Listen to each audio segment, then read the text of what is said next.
Hello friends, வாங்க இன்றைக்கி சுரக்காய் மசாலா எப்படி செய்யலான்னு பார்க்கலாம். இப்போ அடுப்பு பற்ற வச்சு ஒரு கடாய் வச்சுக்கோங்க ஃப்ரெண்ட்ஸ். அதில் எண்ணெய் ஊற்றிக்கோங்க, ஒரு 2 ஸ்பூன்.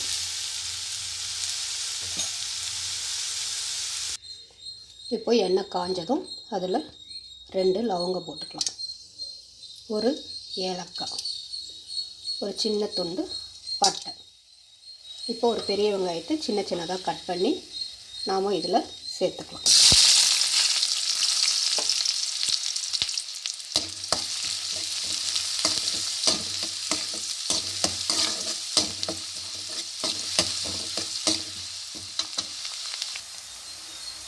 இப்போ இஞ்சி பூண்டு விழுது ஒரு அரை ஸ்பூன் சேர்த்துக்கலாம் ஃப்ரெண்ட்ஸ்.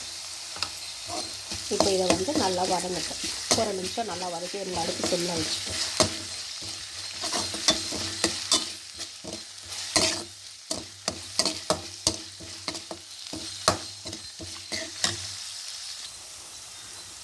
இப்போ நாம் அறுத்து வச்சுருக்கிற சுரக்காவை போட்டுடலாம். இந்த மாதிரி சின்ன சின்னதாக கட் பண்ணி வச்சுக்கோங்க ஃப்ரெண்ட்ஸ்.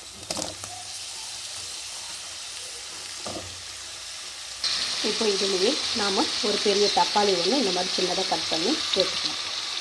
சின்னதாக இருந்தால் 2 சேர்த்துக்கோங்க. இப்போ இதை கலக்கி விட்டுடலாம் ஃப்ரெண்ட்ஸ்.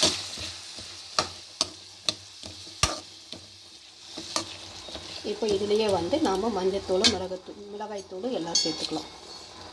உங்கள் காரத்துக்கு ஏற்ற மாதிரி மிளகாய்த்தூளை சேர்த்துக்கோங்க.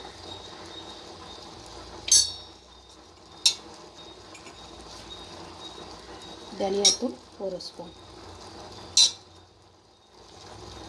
மஞ்சத்தூள் ஒரு அரை ஸ்பூன். இப்போ இதை நல்லா கலக்கி விட்டுருங்க ஃப்ரெண்ட்ஸ்.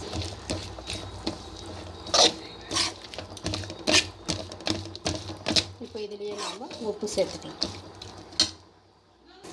இப்போ இதில் உப்பு தூள் சேர்த்துக்கலாம் ஃப்ரெண்ட்ஸ். இதில் நீங்கள் தண்ணி ஊற்ற வேண்டியதில்லை. இதுவே நல்லா கலக்கி விட்டுருங்க. கலக்கி விட்டுட்டு சிம்மில் வச்சு மூடி வச்சிருங்க. இப்போ இதை கலக்கி விட்டுக்கோங்க ஃப்ரெண்ட்ஸ். இப்போ உங்களுக்கு வேகாத மாதிரி இருந்தால் கொஞ்சமாக தண்ணியை தெளிச்சுக்கோங்க. தெளிச்சுட்டு மூடி வச்சுருங்க. இதுலேயே மூடி வைக்கிறதுக்கு முன்னாடி இதுலேயே அரை ஸ்பூன் கரம் மசாலா சேர்த்துக்கலாம். அரை ஸ்பூன் சேர்த்துக்கோங்க. இப்போ நல்லா கலக்கி விட்டுருங்க ஃப்ரெண்ட்ஸ். கலக்கி விட்டுட்டு மூடி வச்சுருங்க.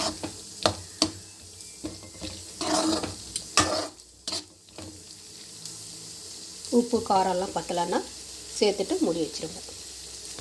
இப்போ இந்த காய் வெந்ததும் இந்த எண்ணெய் பிரிஞ்சு வரும் ஃப்ரெண்ட்ஸ். அப்போது இந்த கருவேப்பிலையை சேர்த்துக்கோங்க. இதுலேயே கொத்தமல்லி தழையும் சேர்த்துக்கோங்க. இப்போ அதை நல்லா கலக்கி விட்டுட்டு நாம் ஸ்டவ்வில் நிறுத்திடலாம். இது தயிர் சாதம், ரச சாதம், சாம்பார் சாதம் எல்லாத்துக்குமே ரொம்ப நல்லாயிருக்கும் ஃப்ரெண்ட்ஸ். நீங்கள் சாதத்தில் கூட போட்டு பசங்க சாப்பிட்லாம். இப்போ நாம் அடுப்பை நிறுத்திடலாம். அவ்வளோதான் ஃப்ரெண்ட்ஸ். இப்போது சுவையான சுரக்காய் மசாலா கறி ரெடி. செஞ்சு பாருங்கள் ஃப்ரெண்ட்ஸ். செஞ்சு பார்த்துட்டு கமெண்ட் பண்ணுங்கள், ஷேர் பண்ணுங்கள், சப்ஸ்கிரைப் பண்ணுங்கள், லைக் பண்ணுங்கள். நன்றி, வணக்கம்.